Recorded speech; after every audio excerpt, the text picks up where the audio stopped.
नमस्कार. वर्षास किचन मराठीमध्ये तुमचं सर्वांचं अगदी मनापासून खूप खूप स्वागत. आज बनवले आपण अगदी ढाबा स्टाईल, चवीला भन्नाट आहे, सोप्या पद्धतीत आहे, अगदी कमी मसाल्यात, कुठलंच वाटण न करता मस्त झणझणीत चमचमीत आपण भाजी आज बनवलेली आहे. चला तर वेळ न करता रेसिपीला सुरुवात करूया. तर सर्वप्रथम इथे मी कढई गरम करायला ठेवलेली, त्यामध्ये 2 पळी तेल घातलेलं. तेल छान गरम झाल्यावर यामध्ये 1 चम्मच आपल्याला जिरं घालायचं आहे.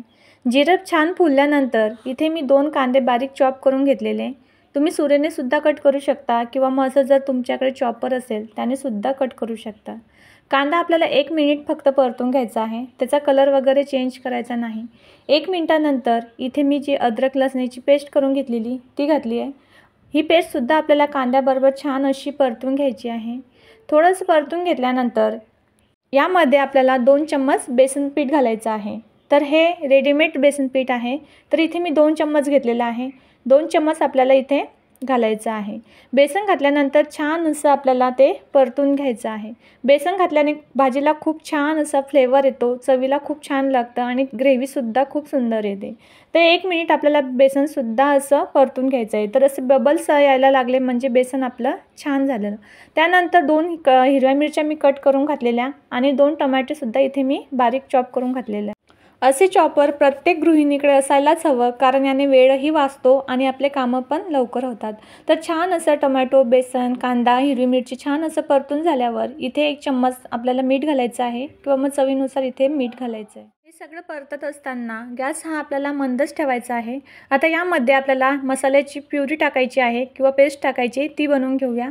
तिथे मी 1 वाटी घेतलेली, त्यामध्ये 2 चम्मच मिरची पावडर घातलेलं. मिरची पावडर तुम्ही तुमच्या आवडीनुसार घालू शकतात. नंतर अर्धा चम्मच इथे मी गरम मसाला घातलेला. तुम्ही इथे किचन किंग मसाला घातला तरीही चालेल. 1 चम्मच मी धना पावडर घेतली, अर्धा चम्मच हळद घेतली आणि थोडंसं पाणी टाकून ही याची छान अशी मी पेस्ट करून घेतली. हे थोडीशी घट्ट होती म्हणून यामध्ये मी थोडंसं अजून पाणी घातलं आणि अशी पातळसर इथे आपल्याला पेस्ट करून घ्यायची आहे. अशी पेस्ट केल्याने मसाले आपले छान फुलतात आणि मग ग्रेव्हीसुद्धा खूप सुंदर होते. इथे कांदा टोमॅटोसुद्धा छान झाले आहे. आता यामध्ये आपण जी पेस्ट प्युरी तयार करून घेतलेली मसाल्याची ते घालूया. छान असं एकजीव करून घ्यायचं आहे. संपूर्ण मसाला एकजीव झाल्यानंतर यामध्ये मी थोडंसं अर्धी वाटी परत पाणी घालते आहे, कारण आपण यामध्ये बेसन पीठ घातलेलं ते छान शिजावं, त्याची कन्सिस्टन्सी व्यवस्थित व्हावी म्हणून मी थोडंसं पाणी घातलं. छान असं एकजीव करून घेतलं आणि हा संपूर्ण मसाला आपल्याला झाकण ठेवून 3 ते 4 मिनिटं मध्यम आचेवर शिजू द्यायचा आहे.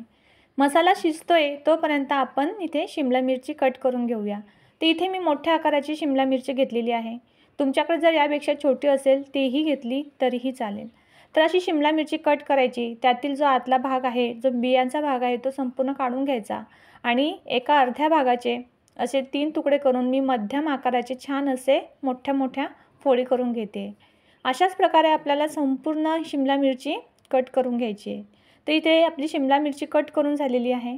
आता आपल्याला इथे कांदासुद्धा असाच कट करून घ्यायचा. इथे मी 1 मोठ्या आकाराचा कांदा घेतला, त्याला असे मधून कट केलं आणि याच्या आपल्याला अशा पाकळ्या मोकळ्या करून घ्यायच्या आहे. संपूर्ण एक एक करून आपल्याला ह्या पाकळ्या मोकळ्या करून घ्यायच्या आहे आणि ह्या पाकळ्यांचे सुद्धा आपल्याला शिमला मिरचीसारखे मध्यम आकाराचे फोडी करून घ्यायचे. इथे कांदासुद्धा आपला कट करून झालेला आहे. इथे आपला मसालासुद्धा छान असा शिजलेला आहे, मस्त त्याला तरी आलेली आहे, तेल सुटलेलं आहे. आता यामध्ये आपण थोडीशी कस्तुरी मेथी ही क्रश करून टाकूया. याने सुद्धा भाजीला खूप छान असा फ्लेवर येतो. त्यानंतर इथे मी 2 चम्मच दही घेतलेलं आहे. तर इथे दही आपल्याला आवर्जून घालायचं आहे. तर 2 चम्मच दही घेतलं, छान असं फेटून घेतलं आणि दही ही आपल्याला ह्या मसाल्यामध्ये घालायचं आहे. दही घातल्याने भाजी खूप छान अशी ढाब्यासारखी होते, चवीला भन्नाट लागते, मस्त त्याला क्रीमी टेक्स्चर येतं आणि ग्रेव्हीसुद्धा खूप सुंदर होते. दही घातल्यानंतर छान असे एकजीव करून घ्यायचं आहे. आता यामध्ये मी थोडीशी कोथिंबीरही घालते आहे बारीक चिरून. जेव्हा पण आपलं असं हॉटेलमधलं खायची इच्छा होते तर अगदी कमी वेळामध्ये, कमी मसाल्यामध्ये पटकन होणारी शिमला मिरची आणि कांद्याची टेस्टी भाजी इथे आपण बनवू शकतो. कोथिंबीर घातल्यानंतर यामध्ये मी पाणी घालते. आता इथे ग्रेव्ही आपल्याला कितपत घट्ट हवी आहे किंवा पातळ हवी आहे तेवढं यामध्ये पाणी घालायचं आहे आणि उकळी आणायला ठेवायचं आहे. आता भाजीला उकळी येते तोपर्यंत आपण जी शिमला मिरची आणि कांदा कट करून घेतलेले होते ते फ्राय करून घेऊया. तर इथे मी पॅन गरम करायला ठेवलेला, त्यामध्ये 1 चम्मच तूप घातलेलं. तुम्ही यामध्ये तेलसुद्धा घालू शकता. आता मोठ्या आचेवर हे आपल्याला फक्त 1 मिनिट छान असं परतून घ्यायचं आहे।